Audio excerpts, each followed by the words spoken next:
by miracle of sound. Alright, and welcome back to the Shardbreaker podcast. This is episode 2 of Tress of the Emerald Sea, where we did chapters 16 through 27. I'm Midnight, your host, and I'm here with Mythic. Hola. And Darkness. Hello. Alright, so we are getting straight into chapter 16, called The Corpse. So we start with Tress getting back to scrubbing the top deck of the ship. She had overheard sailors at the tavern speaking about how to scrub the deck, so she knew to scrub across and not with the grain of the planks. She also knew that if you covered the cleaned planks in pitch, they'd be sealed and less slippery. As it becomes afternoon, Tress decides not to get lunch. However, she did find where to refill her bucket with water and was also able to drink a cup of water whenever she went to refill it. As Tress works, she thinks about the cannonballs and what might have gone wrong with them. She ends up scrubbing near the cannon, and a Dug eventually calls out for help. Tress is too polite to say no as she wanders over to him. The Dug leads her down to the hold, where he has her carry a keg of Zephyr spores, which they then use to cause the cannonballs to fire across to other ships. The Dug mentions that the old Sprouter would usually have the job of carrying spores around, but he had stood up to the captain when she proposed becoming pirates, and she had thrown him overboard. So what do you think about how they used the Zephyr spores to propel the cannonballs? That's pretty cool. It's like gunpowder. Mm-hmm. Right? Yeah. I think it's kind of like Emperor, but I don't think it really because it's like more like almost like air exploding than like I don't know if it would burn. Explosion. Yeah. Yeah, it's a little different. It's more propulsion than like an actual reaction, right? Yeah. What do you think about that, Mythic? Yeah, like Darkness said, it's really cool. I like the idea. Mm-hmm. I like the fact that the cannonballs can have water inside. Yeah, they have like a chamber of water within them. They're like I think they were porcelain or something. Not porcelain, was it? No, not my fine china. So once they get the cannonballs and keg up to the cannon, the Dug instructs Tress to fill small pouches with the Zephyr spores to be used in the cannon. Tress agrees without complaint, which surprises the Dug. The Dug then tells Tress that there is a funnel, mask, and goggles for her to use filling the pouches, but not to worry too much as they aren't one of the more deadly types of spores. Tress nods and gets to work.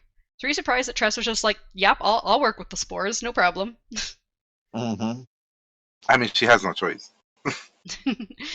She's trying to be very agreeable so they don't throw her overboard. Right. I would too. As he said, they're not the worst type of spores. So we then get chapter 17, The Carpenter. The Tress sends Huck away as she slowly begins filling the pouches with the crystalline blue spores from the Zephyr Ocean. As she works, she notices that there is a false bottom in the bottom of the barrel, and she also wonders if there are other types of spores on the ship. She also wonders what the Zephyr spores do. Eventually, she opens the false bottom and notices a cannonball along with room for at least 3 or 4 others. She almost instantly realizes the cannonball had not failed like the others had thought, but that someone has switched the cannonball they fired at the smuggler's ship. She suspects the person who did this must be the cannon master, Laggart. So what do you think about Laggart having sabotaged the cannonballs? He's trying to, what's the word? Deter them from killing people. Hmm. Wasn't it the opposite? Nope, not at all. She asked what I thought. That's what I thought. Yep. This is the part where they're divided into two factions. One that wants to become killer pirates. The other ones that just want to chill and get loot, right? Yeah, kind of. They at this point, as far as she's aware, it sounds like what she had heard from Fort and the others was that it had been an accident that caused them to start sinking the other ship, and then they had just gone with it. And then now she's like, oh, these hidden cannibals, they must have been sabotaged. So at least the one guy was trying to kill people, but she doesn't know. Yeah, no, I know, but this is after they explained the difference between both things. They can technically I believe last episode they explained the difference between dead runners and normal pirates. I instantly knew. I was like, someone here wants to fucking start shit, and they want to lean heavily towards killing rather than looting. Mm-hmm. So Anne then comes over to Tress as she's making the spores. She mentions that she had wondered who would end up with spore duty now that the Sprouter was dead. Tress says she doesn't mind the work, but Anne tells her not to volunteer for any duties. She also mentions she's an assistant cannon master, along with being the carpenter, which makes Tress wonder if she knew about the cannonball switch and the fake bottom to the barrel. She's also surprised that Anne knows her name.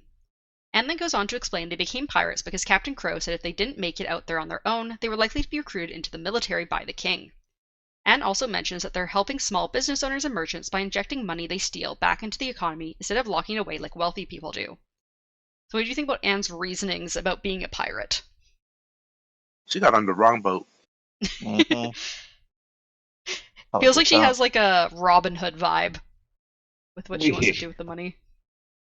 Guys, we're gonna rob from everybody else and give to ourselves, but we're the poor, so. She's my second favorite character in this book so far. Anne, Yeah. who no one lets shoot anything. Yeah, that's why. That's why.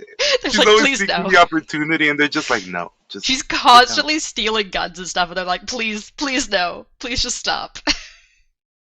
Shooting. Can I just get one shot in with the cannibals? Please, just one. And Fort's like, I'm gonna go like below deck and she'll probably still hit me. Somehow. I wouldn't be surprised. You can literally shoot through the fucking hull of the ship and everything. Yeah, right. So Anne then mentions they didn't mean to become dead runners. When Tress oh no, actually this is where it is. When Tress asks what a dead runner is, Anne explains that normal pirates don't kill other crews unless fired upon first. However, dead runners do. If you don't kill crews, you aren't hung for being pirates, but if you kill people, you are. Even other pirates don't like dead runners and wouldn't take sailors who had been on a dead runner ship. Tress feels that from Anne's expression, she wasn't in on the cannibal switch, since she doesn't seem happy about being a dead runner. Tress figures at least Laggard and what is that? My bad. Tress figures that at least Laggard and the captain were, though, meaning they want to be dead runners for some reason. Tress then scratches absently at her face, causing her face to suddenly explode. So yeah, do you believe that Anne is not in on the sabotage cannonballs? If she were, it would have been accidental. Mm-hmm. Yeah, I agree. She was like, "Oh, these cannonballs fell from this area. I might as well put some in." I think what I meant more was like, do you believe she's like in on the whole plan? Like if she's lying to Tress? No, I know what you meant. Yeah. I know exactly what you meant. Yeah, whether I don't she think fired she's in on him, the test plan. it or not. She might have. The thing is, she might have fired it. Yeah, I'm not. But yeah, like there's a chance she fired it, but well, I mean, I don't know if they would have let her. The fact that it actually hit the other ship probably means she didn't. But I say they grab her, put her on the enemy ship, and then just hope for the best. hope that she fires from the other ship and then hits the own ship. Like everything, yeah, literally, like just one bullet, ping, ping, ping, all of them.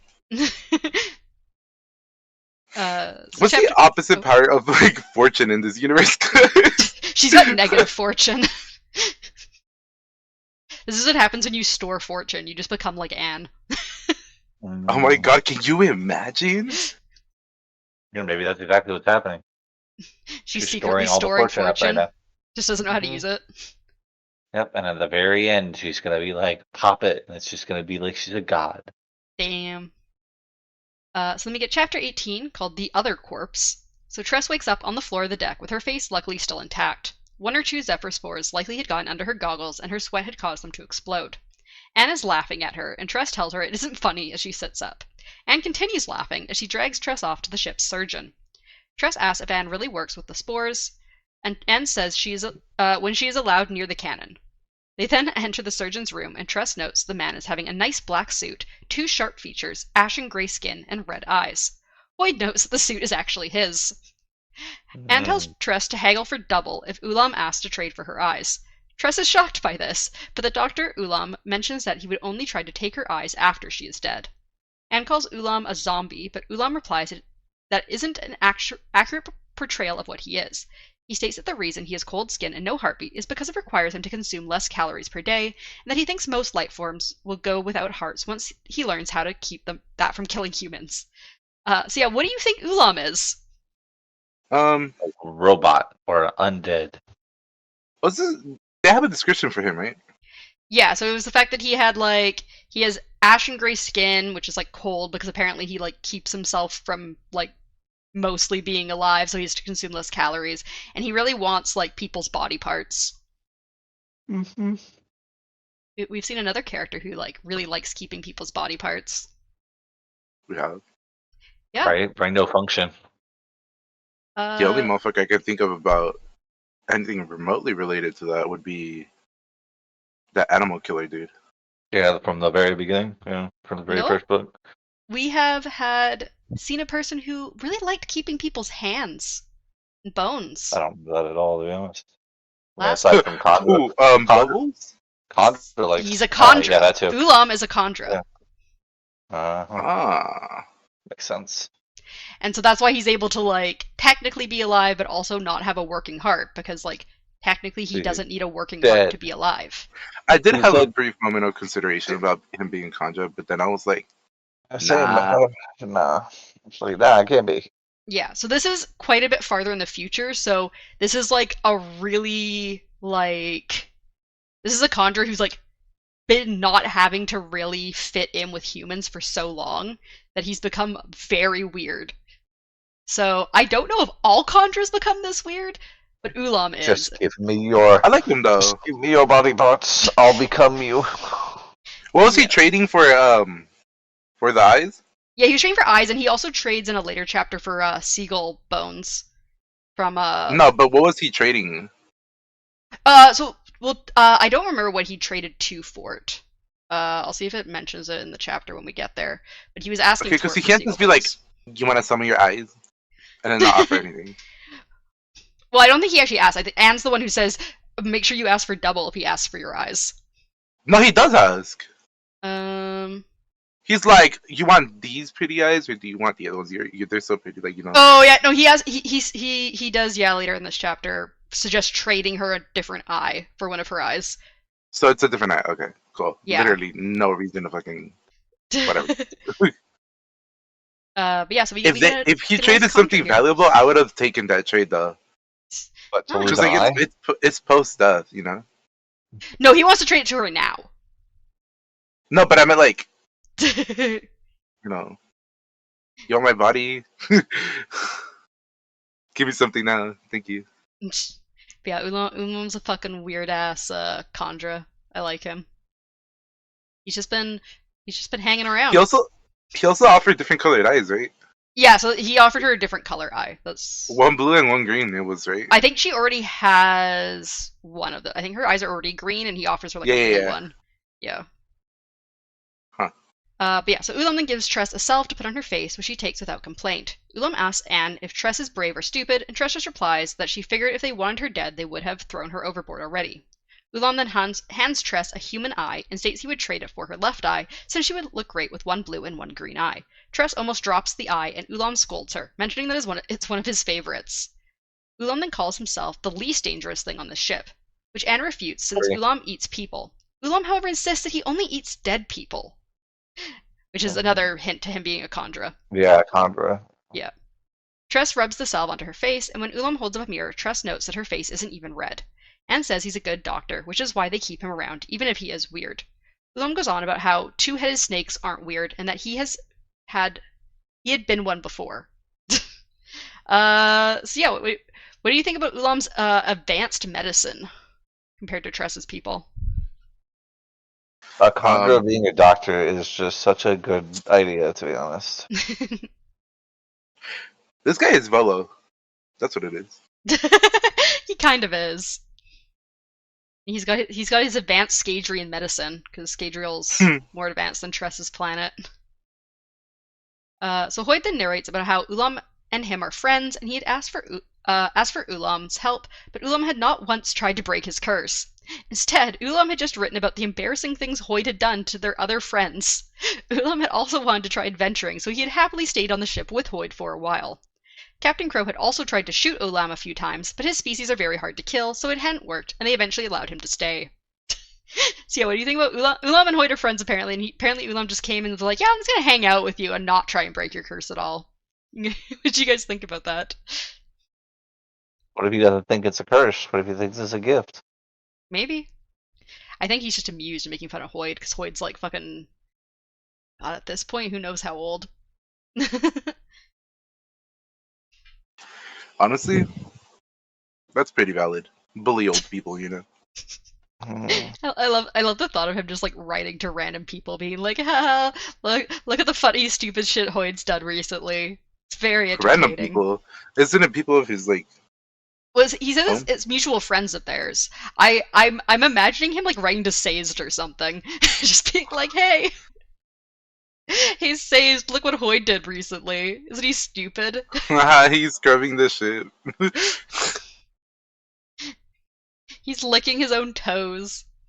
Ew, midnight! I'm pretty sure he says at one point he wants to try eating his own toes. Stop. Disgusting. So Tress is then brought back up to the top deck of the ship, and she begins scrubbing the deck again. Huck comes up to her, rambling a bit about going after food, before telling her that he saw Liger sneaking some cannonballs into a bag. Tress thinks she wants to test her theory, and begins scrubbing the deck near the cannon, but not close enough that she might be too noticeable. And then we move to Chapter 19, The Cannon Master, where Tress continues watching as Liger looks over the spore pouches before praising the Dugs for their work. Tress doesn't mind that the Dugs take the credit for her work, as she'd rather stay unnoticed. Tress watches him out of the corner of her eye as he places a cannonball from his pack into the false bottom of the barrel. Once he was done, he headed into the captain's cabin to speak with Captain Crow. Tress hurriedly tells Huck that she needs to know what they're talking about. Huck takes a minute to catch on to the fact that she wants him to go in and listen to the conversation for her. Hoyd the narrator then mentions how Huck is sticking with Tress because she is the only human who hasn't tried to kill, capture, or sell him, so he's continuing to hang around with her and help her out. Huck scurries down the side of the ship and into the window of Captain Crow's cabin. Tress spends her time scrubbing the deck as she waits for Huck to return. When he does, he asks about food, and she just glares at him before they go into a secluded corner so he can let her know what he heard. So yeah, what did you think about Tress using Huck to spy on the captain and Ligert? Pretty smart. It reminds me of Shalon sending Pattern in to spy on people. Pattern. Yeah, Shalon's friend, Pattern. Oh, yeah. Yeah. That's what it reminds me of. I still don't know what the fuck this rat is. She's a talking rat. No. No? You don't think he's just a talking No. rat? No. He's just hanging out. So Huck then pretends to be the captain and tries to get Tress to be Ligert, even though she has no idea what they had said. Captain Crow apparently had a raven sent from Kingsport that had mentioned that the smuggler they left alive had apparently died before anyone found him. Ligert replies that that meant they'd have to go after another ship. Eventually Huck gets tired of Tress messing up the lines and does both. He mentions that they need the ship to have blood on it if they want to do what the captain needs done, but some of the crew aren't happy and Ligert is worried they'll cause problems. Captain Crow says they needed to target another ship, but leave more than just one sailor alive so they are guaranteed to be known as dead runners. This way the crew will have no choice but to stick with them and they can convince them to flee to more dangerous seas. Tress wonders why the captain would want to go to more dangerous seas, as the verdant ocean was considered one of the safer ones, despite how dangerous it could be. Tress then tells Huck that she's figured out a way for them to escape this ship. So why do you think that Captain Crow feels she needs to trick the crew into traveling into the more dangerous oceans? Well, she obviously wants to become the greatest pirate alive. What do you think, Mythic? What's her reasoning for wanting to go to the dangerous seas? I mean, she's got to get stronger so she can fight this witch. Sorceress? Yeah, witch. So I feel like you kind of have to go to more and more dangerous places. Do you think think she's she already wants in a to like dangerous become the place. sorceress? No. I No. hope not. I hope she doesn't want to just become something that she's not. Imagine she is already, and we just don't know Yeah, it. she's just sorceress the whole time. Mhm. Damn, that'd be crazy. Yeah. No, Because I mean, she has that. We don't even know what that green wiggly thing is, right? Like we know it's force related, but yeah. Well, I mean, we'll get to theorizing on that when we get to the last chapter here. Mhm. So Captain Crow could somehow tell that Tress was happy. Oh, What? Sorry. where the fuck? Oh, I've missed fucking the start of chapter 20. Chapter 20, Oh, the I thought- helmswoman. I was Captain like, Crow. I thought maybe my microphone had an issue or something. Nope. Okay, Captain Crow go and on. Ligert leave the cabin, and Tress positions herself near the captain as she continues scrubbing the decks. The captain approaches Sally as Tress glances out at the verdant ocean and the moon, which was lower in the sky than she was used to because of how far they had sailed. She overhears the captain telling Sally to head towards some shipping lanes to their next target ship. Tress then begins muttering to herself about how they'll kill again and how she knew people on the smuggler's ship. When the captain approaches her, she pretends she hadn't meant for the captain to hear her, and also pretends she had family on the ship that had sunk so the captain would think she was a survivor of the ship that could call them dead runners. The captain seems to have the thought process Tress was hoping for and tells Sally to head in a different direction instead so they can pick up more water. Crow also mentions wanting to get a cat for the ship as she's seen rats around. So yeah, what did you think about Tress's plan to get the captain to get her to leave the ship? I mean, I wasn't as concerned about that as I was about the rats, man. Well, I mean, Huck might come with her if she left the ship. Then he wouldn't have to worry No, about the but cat. low key, like I don't even know if you're joking or not, but the fact that they mentioned that like entirely, right? You know, Mm-hmm. at all. Like, what if they know? You know? Hmm. Yeah, that's what I mean. I was more concerned about the rat than I was about anything Tress? else. Right. You know? Yeah, Where Huck's gonna get eaten? or The thing worse. is Yeah. that if they walked up right and they mentioned that right, I would literally snap my head towards them and be like, "Oh shit, they caught." So Captain Crow could somehow tell that Tress was happy after their conversation, so she kicks Tress in the stomach before walking away. Sally hurries over to Tress Bitch. Sally hurries over to Tress to check her for broken ribs. Tress doesn't want to visit Ulam again, but Sally says he wouldn't hurt a dove, but jokes that's because they don't have hands for him to embalm.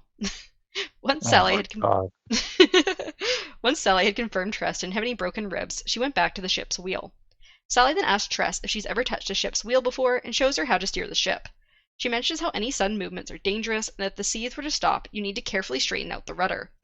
Tress enjoys holding onto the wheel, feeling it in charge of the spore ocean as she navigates the ship.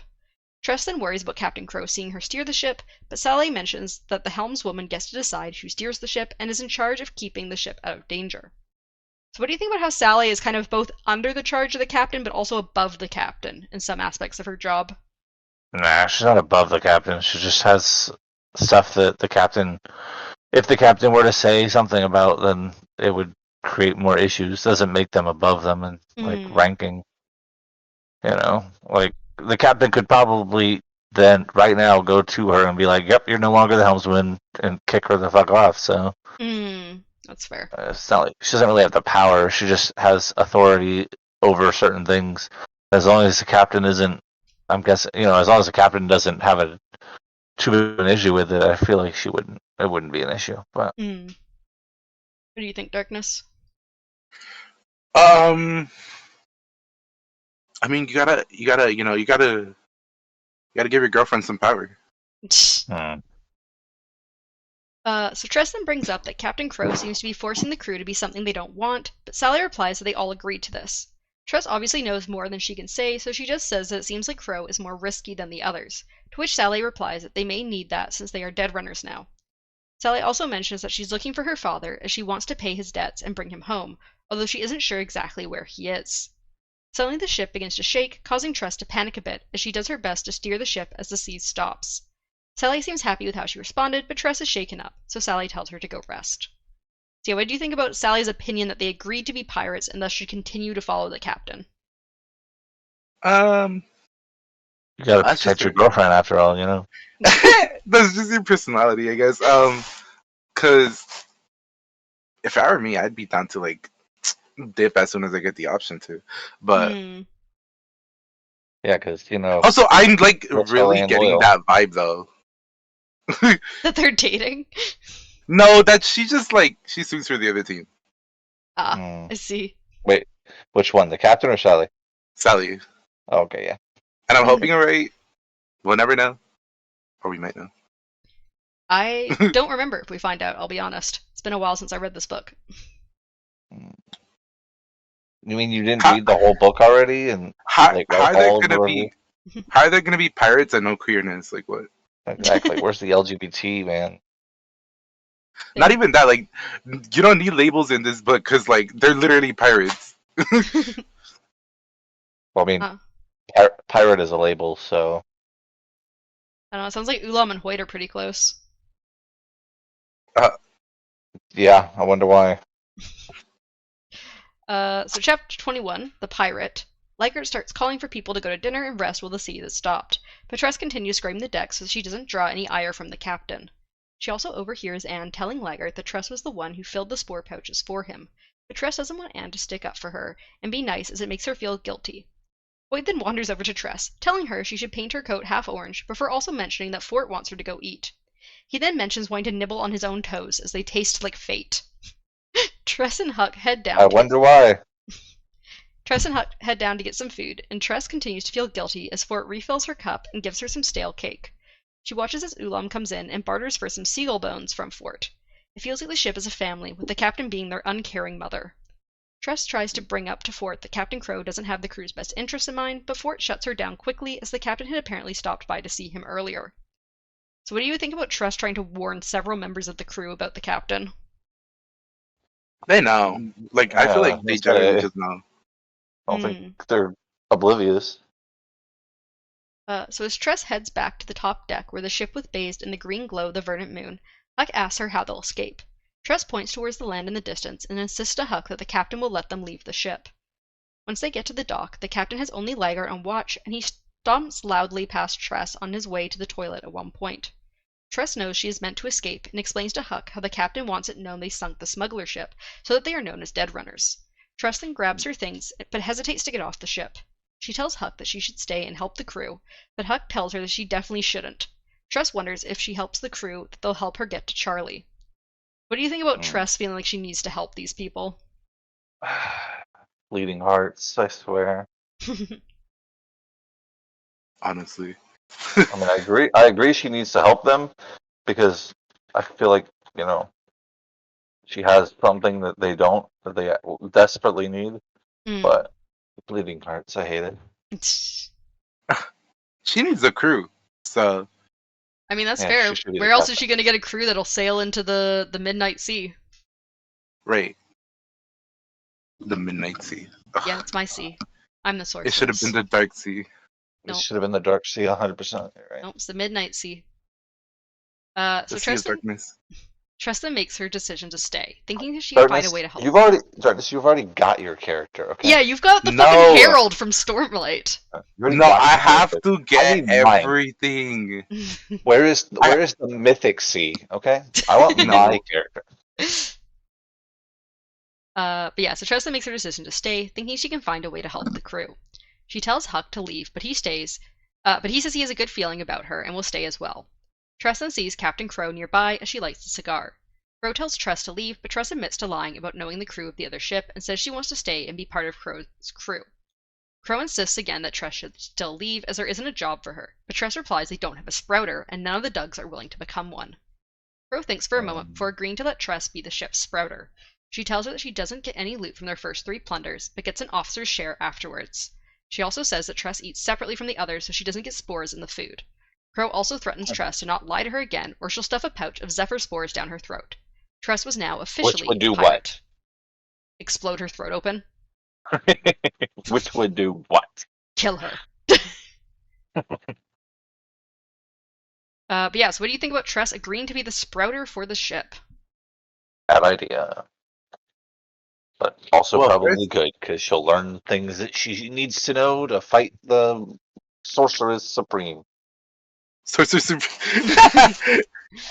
First of all, that lady can shove anything down my throat.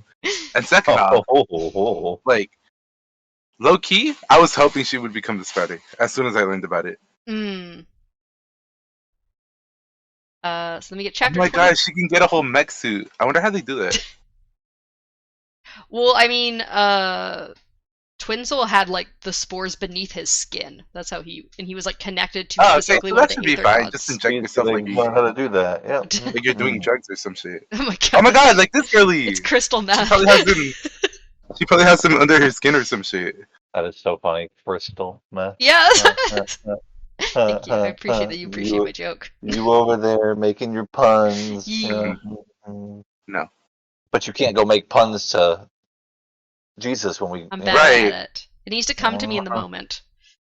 So yeah, so then we get part 4, which starts with chapter 22, The Idiot. So... Wait, Curtis, you are in this book. Wow, that's crazy. So Tress is woken the next morning by Captain Crow shouting at her instead of kicking her.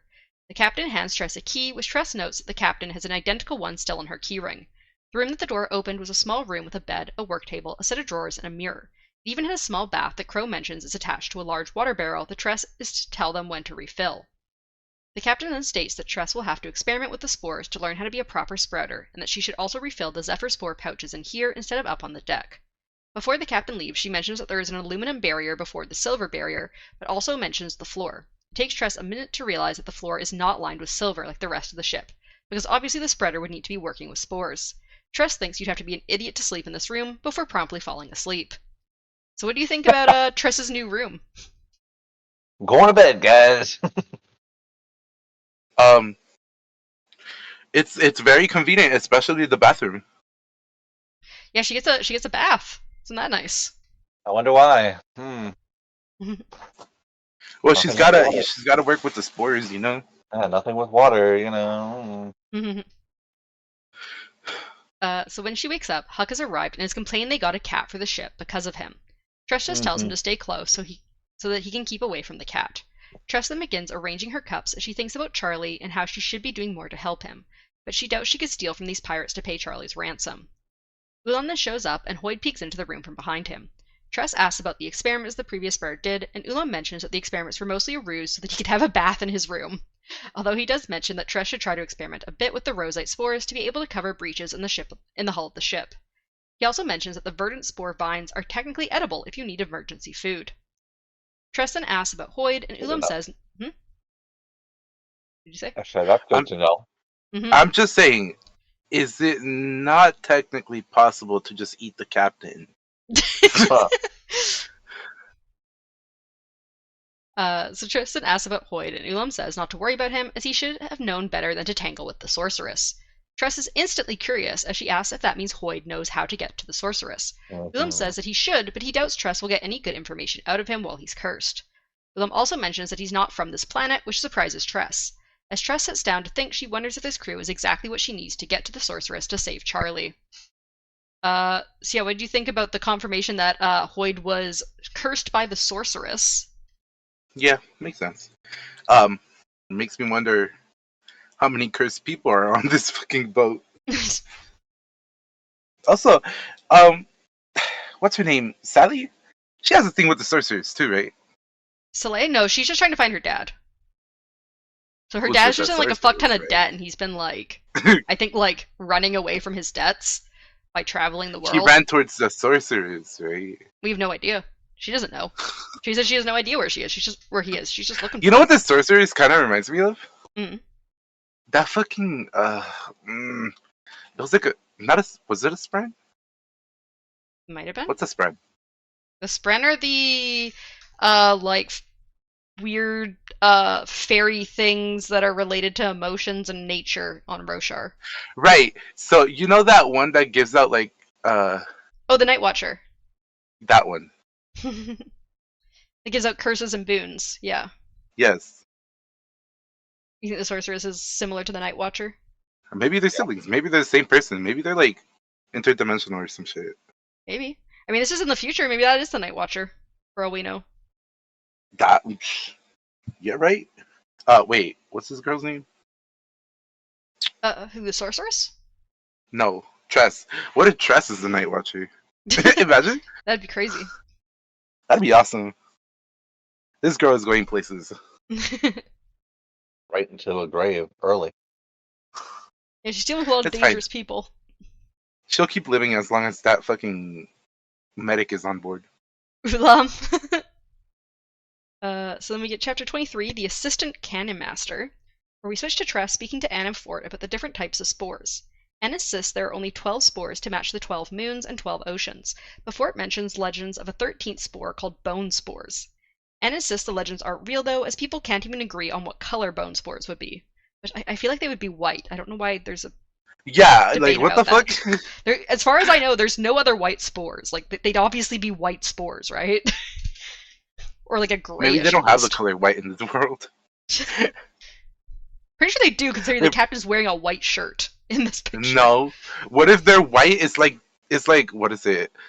Skate or Roshar? I don't even know. The Spren world's chickens. They just call it What if they're not just color. colorblind, bro? Oh my gosh. So Anne mentions that she has been to 3 of the seas: Emerald, Sapphire, and Rose. Fort insists he had been to 10 of them, all but the Crimson and Midnight seas. Anne doesn't fully believe him, though, and Tress tries to get information about the Crimson and Midnight Sea and learns that most of the Midnight Sea is blocked by mountain ranges, which is why to get to the Midnight Sea, you mainly have to go through the Crimson Sea. The Midnight and Crimson Seas are also considered the most dangerous. And the Crimson Sea also apparently has a dragon. So yeah, what do you think about how there being like 12 different oceans? Do you believe in the 13th spore, the bone spores? Yes, 100%. That's my sea now. That's where I originate from. What do you think, Mythic? Do you think there's bone spores exist? Yes. Also, do you believe that the Crimson Sea has a dragon, or do you think that's just like some random fucking myth about this dangerous sea that no one goes to? No, I believe they do, but I believe it's less of them having a dragon, more of them like using the spores to create a quote-unquote dragon. So Like- maybe whatever the Crimson spores do, like, could potentially look like a dragon? Yes. Yeah, 100%. What do you think the Midnight and Crimson spores do, considering they're considered the most dangerous? Fire and like I don't know, poison or something. Hmm. I'm gonna say it has to do with like maybe blood. I just thought of something. I wonder if the spores partially relate to the different essences in Stormlight. Essence. So, you know how like each of the Radiant Orders, they have like their own like color and gemstone and stuff like that? Uh-huh. They also have what's considered an essence, like the soul casting essences. And I'm Yeah, pretty yeah. sure the blue sapphire ones are like it's like air, and it's also called Zephyr, which is what the blue Do me a spores favor do. real quick. Do me I'm a gonna favor look- and send the chart again. Stormlight. Well, I don't. Because I Think know we I had don't- a chart for that. Well, we have a circular chart that shows the different attributes. I don't think it has the essences on it, but let me find the essence chart. Essences. The 10 essences. Yeah, so the Windrunner one is Essence of Zephyr. Soul casting properties are translucent gas and air. I don't know if this is going to copy properly. Can I get a proper chart? Stormlight 10 essences chart. Images. Copy image here. I'll give you guys this. Don't think these all match up. Although both Sapphire and Emerald seem to match up. Would Topaz technically be the Rosite? Like Garnet should be, but... Garnet is red. No, Ruby's red. Yeah, Ruby, because Garnet and Ruby are both kind of reddish, right? That's why I'm like... Because Topaz is rock, which feels like the Rosite matches rock, but it's kind of more of an orange. Topaz can be different colored though. Well, their specific Magical. color, though, for this one is like an orangish. I'm not sure. I feel like some of these match. I'm not sure about all of them. I don't want to like comment on like Yeah. the reds too much because like I'm sure you can guess we're probably going to get to the Crimson Sea at some point. So I don't really want to comment on that till you guys see it. But blue and green definitely seem to match. Fire mech. Fire mech could also be a blood no, mech. I want blood control. Yeah, midnight spores are not, because remember there'd technically be two more Or in this non-liquid- chart. Or not non-oil liquid controls would make sense as well. Yeah, so this is only 10 though, so there'd be two more than the number of on here. Well, that's the thing though. Like we don't know if you can mix essence, you know. Yeah, I just thought about the Zephyr and Emerald thing for a second. I'm like, wait a second, some of these kind of seem to match up, but I don't know if all of them do. So that's an interesting thought though. Would the Midnight Sea just be a mix of all these? No, there's a reference I'm gonna make back to that when we get to the more about the Midnight Spores. When we get to the Midnight Sea, yeah. When we get to the Midnight Spores, because I mean she has some. We know that by the end of these chapters she's got Midnight Spores. She just hasn't used them yet. Anyways, so as Sport and Anne continue to speak to each other, Tress quietly switches out Lagart's hidden cannonballs for ordinary ones, and she snucks them into her bag. She thought she would get caught, but somehow didn't. Anne then asks Tress if she can make some extra Zephyr Spore pouches so she can practice firing cannons. Tress agrees as long as the captain says it's alright, and Anne then wanders off, and Tress asks Fort about Anne and the cannonballs, but she mentions that she won't be firing them anytime soon. Tress wants more information, but Fort of course wants to trade for the information. Tress states she doesn't have any interesting information, so Fort asks why Tress is out here on the seas, pretending to be an inspector. Tress replies she's looking for someone. Fort compares her to Sally, but Tress replies that she knows exactly where Charlie is, confessing the sorceress has him, and she just needs to figure out how to get the ransom. Fort, however, states that the ransom likely isn't money and instead a soul from the royal bloodlines. So what do you think about what Fort thinks the ransom would be? Ask the question again. Something about a ransom? Yeah, so Fort thinks that the ransom for Charlie would be a soul from the royal bloodline, not money. I feel it. I think he's being held captive because she needs an heir, but Oh god. Even if it was that like ransom or whatever, I don't think anyone would pay it though. Right? Yeah, I don't know. I mean, it would make sense why the king didn't want to pay the ransom if it was specifically like, I need someone from your family to be sacrificed. It would also put a bit of an issue in Tress's plans to pay the ransom if that's the case. yeah. She could just, off herself. She counts. I don't think she Wait. does count, no. Wait, if the offer was to the king and they said, "Hey, I need you to kill somebody else that's in your bloodline," right? Mhm. Couldn't she just go and kill somebody in that bloodline?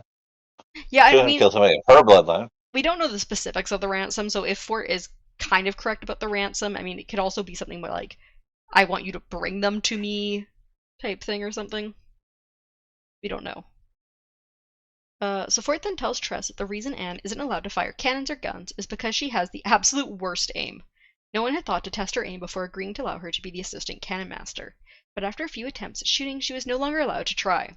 Tress says that maybe Anne just needs more practice, but Fort doesn't seem convinced. Fort then again says that getting Charlie is unlikely and that he's probably cursed in some way, as the sorceress does that to all her captives.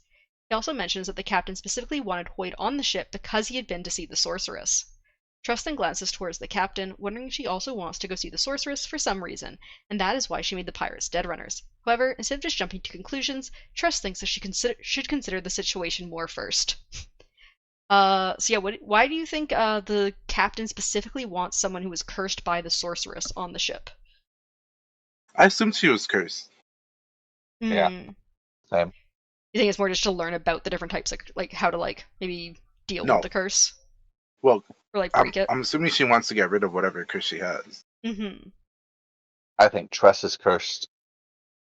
I kind of want. It's gonna be the weirdest thought process, but I kind of want the captain to be The sorceress? the witch. Yeah, the sorceress. Mm. The sorceress supreme.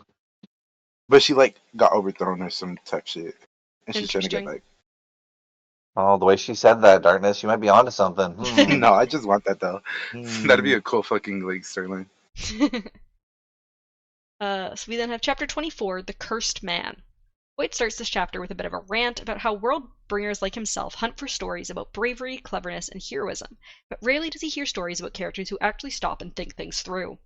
Hoyt says that this isn't the type of story where people go facing dragons, even though Tress will do that at some point. He thinks that the people listening to this story would want to hear stories about people like Linji, who tried to sail around the world without an aviar. So this little line here is what makes everyone think that likely Hoyt is on the planet First of the Sun and telling this story to people there, since he's referencing someone sailing around the world and aviars, which would be specifically references to that mostly ocean planet where they have the aviars. So also, do you think Hoyt means that Tress will face an actual dragon, or do you think it's a metaphor of some sort? I think, like I said, technically it's gonna be a dragon, but it's actually not a dragon. Just made from the power that allows it. That fucking what is it? The Crimson Sea. Yeah. What do you think, Mythic? Are we going to see an actual dragon in this book? Yes. Yes, I do. It's a night. What do you think dragons would be like in the Cosmere? The kindest creatures ever. You think they're going to be kind of like mindless, like in How to Train Your Dragon, or you think they're going to be like D&D style, where they're like quite a bit smarter and like human-like? I think they're intelligent. Yeah, I think they're intelligent. I think the opposite. You think they're going to be more animalistic? Yeah. Well, we will find out eventually if she actually faces a dragon or not, like Hoyd says.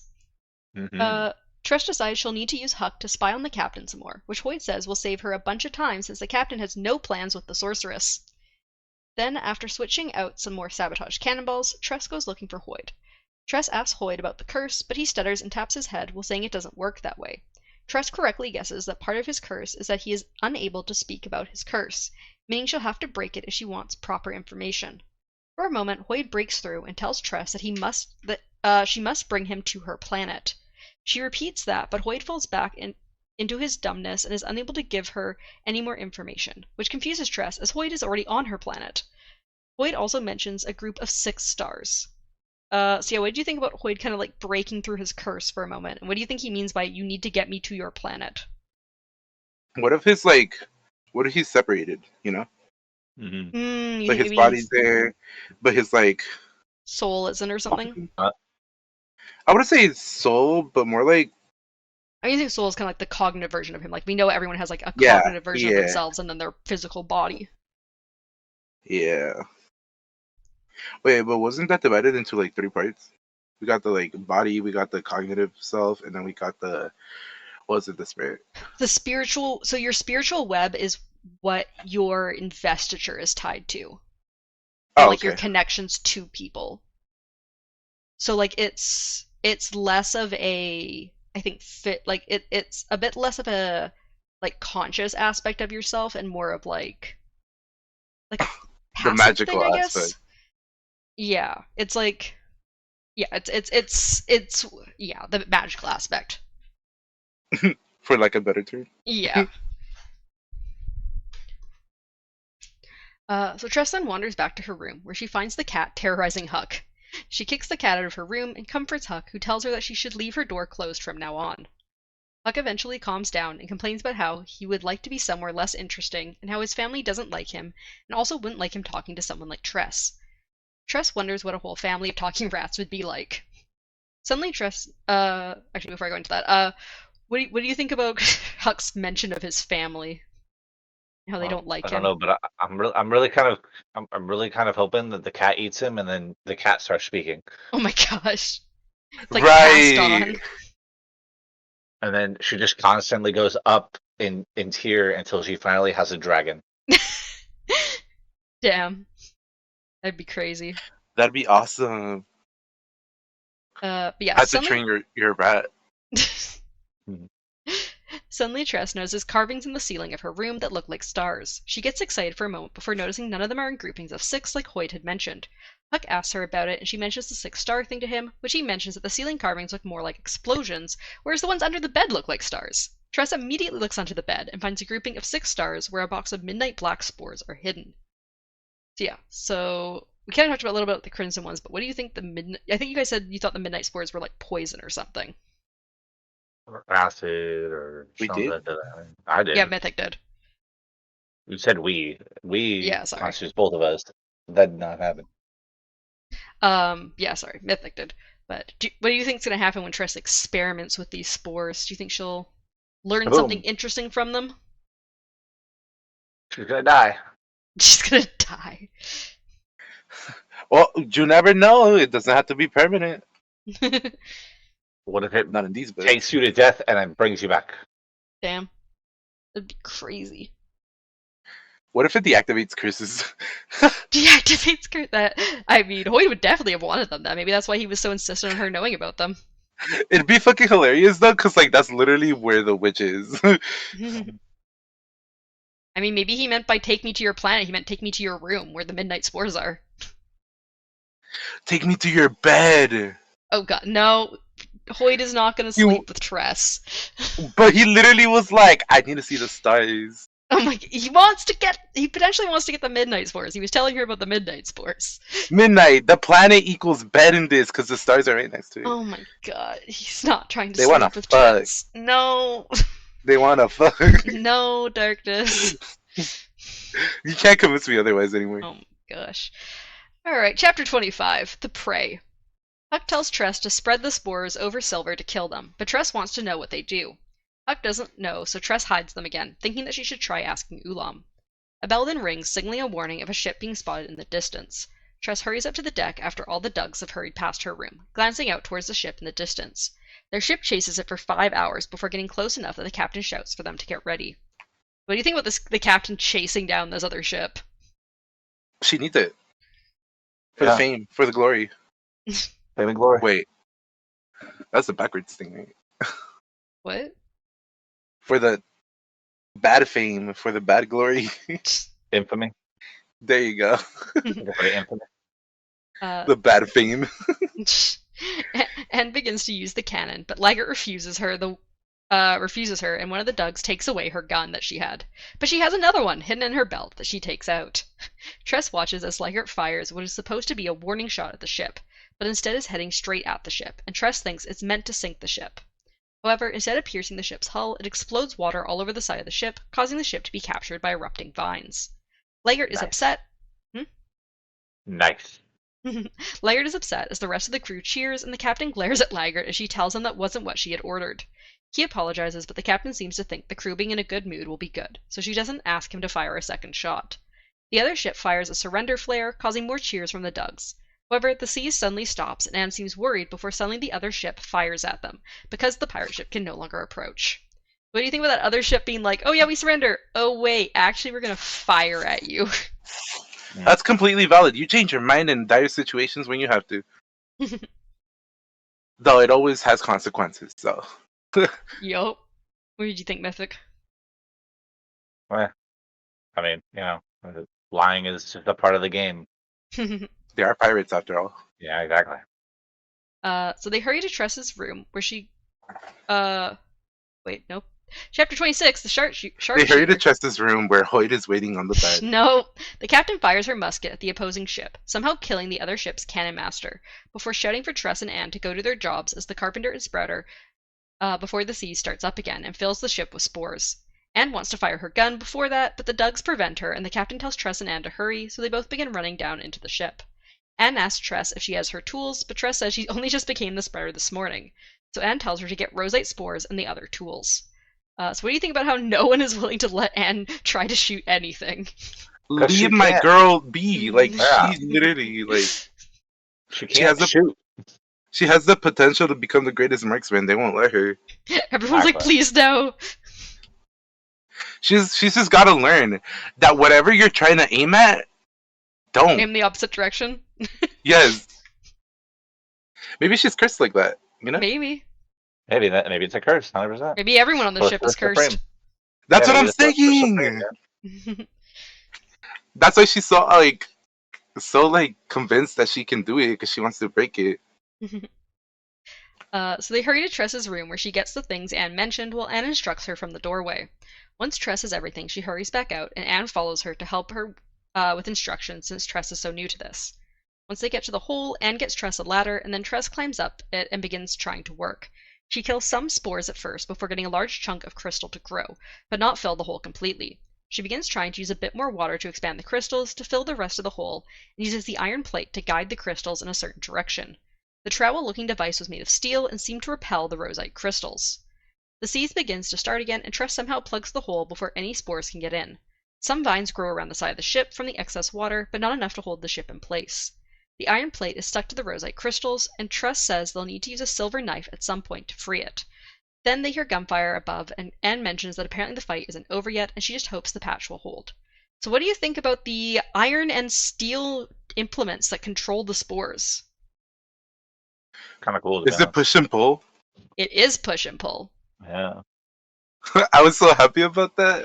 Yeah, so I think we mentioned this a little bit in Stormlight, but the Fabrials that they use, their gemstone Fabrials, also have metal casings that represent similar attributes that the metals in Mistborn do. So, it seems like these types of metals have properties that affect investiture everywhere. It's just being able to actually absorb them yourself is what the Scadrians have the ability to do. So yeah, so they use steel and iron to push and pull the roseite crystals. I wonder if maybe it's too expensive, but I wonder if they coated the whole ship in iron, if it would repel the spores. What if it lifts up the ship? Oh my god, imagine making airships using iron. What the fuck? That'd Or be sorry, cool. it would be steel. Iron's the one that brings the crystals to them. Oh, yeah. Mm-hmm. I say that'd be cool. Like we didn't see airships literally in fucking what's his name? That planet. In Lost Metal. Yeah. Yeah, I imagine No, them but, like not super flying, but like hovering over the ocean. By, yeah, like, over a the few yeah, feet. that'd be cool though. That'd be very So, useful. I always loved pirates. God damn it! This might be my favorite book so far. I told you I love this book. It's so good. I find it so fascinating. The world. It's super cool. Dun-dun, dun-dun, dun-dun. So yeah, chapter 27, The Spore Eater. Tress briefly stops by her room to drop off the spreader items before hurrying up to the top deck. 3 people on the merchant ship were dead, and Tress thought the captain looked ready to kill the rest of the other ship's crew. Laggard had obviously used another of the cannonballs that he thought were sabotaged, and it had covered part of the other ship in vines. Before the captain can board the other ship, Sally calls out to her about not killing the other crew, as they are only pirates for freedom and not to be dead runners. The captain gives in and tells Sally to make sure that the other ship knows that she is not pleased that they fired a shot at their ship after surrendering. Sally confirms she will make sure they pay more than the normal bounty. Crow then comes over to Anne and Tress, mentioning that it seems Tress was successful in patching the ship, but tells Anne to go start fitting planks just in case the patch doesn't hold. Anne hurries off, but not before Crow takes another pistol away from her. So yeah, what did you think about the captain agreeing to not kill the other sailors? Somebody got a heart, apparently. Nah, she's brutal. She's saving them for later. Oh damn.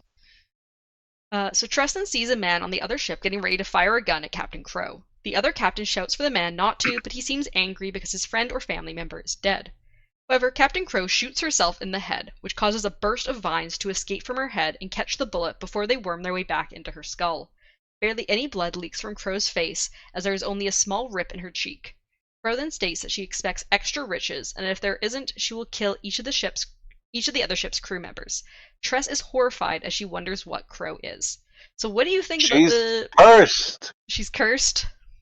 Cursed. They're all cursed. Who's cursed? This is Davy Jones's ship. Do you think Crow's cursed? Darkness? Yeah. My bad. I was like, who the fuck is Crow? You know what I thought of? Yeah. The call. What if that sea? Wait, there's 2 options because I was thinking about the bones, the bone sea The or bone whatever. spores? Yeah. There's no What bone if they're There's definitely only 12 seas, but they were saying there's potentially a 13th spore that doesn't come from a moon, I guess. I don't know where it would come from. Right. But... So I'm thinking 2 options here, right? Okay. So I'm thinking they're either like low-key, I want this to be like the whole thing because it sounds pretty cool. What if they're under one of the seas? Oh. Like somehow like the bone spores are like in the atmosphere or something, you mean? No, because like you know how in our world or whatever, the more layers there are, like the more layers you go under, the more you like. Oh, you mean the bone find spores under a caverns different or, like- sea? Yeah, Oh, interesting. like a layer, you know. Mm-hmm. Or what if that sea? Because like you know how if you go into the into Shadesmar, Yeah. things flip, you know. Yeah. Land becomes whatever. Yeah. Not really What ocean, if- but like not standable on. And What if the then- bone spore are in Shadesmar? Oh, like maybe the land is made of bone spores? Yeah. Because in Mistborn they're made of the mists, and on Roshar they're made of the beads. Yeah, because it would flip the sea. Everything would be land except for those islands. Yeah, except for their islands and stuff. Yeah. I mean, it would definitely make sense that it would be spores of some sort. That's gonna be my 2 theories for those spores because I really want to see them. That'd be very Because interesting. it reminded I got this like thought because of Mythic's comment about Davy Jones Mm-hmm. curse. So I was like, you know, Yeah, no, that'd be really cool. So yeah, so that was the end of our chapters. Now I have the overview questions. First of all, what do you think is going to happen now that Tress is officially a pirate? Patch and a peg leg and a hook. well, I She's feel got a like rat instead of a parrot. low-key. Yep. She doesn't need a parrot. She has a rat. That's what I'm Yeah, she saying. got a rat. He talks. She doesn't need a parrot. I'll Oh. just start squawking. That'd be cool. But I do like that she gets loot. You know. I feel like she's definitely gonna develop with this crew, and I don't think they're gonna separate. Maybe there's some people that are gonna get off, but like they definitely they have similar goals in mind. Yeah. What's her name? I'm gonna just call her Sally at this point. I know it's pronounced differently. Yeah. Yeah.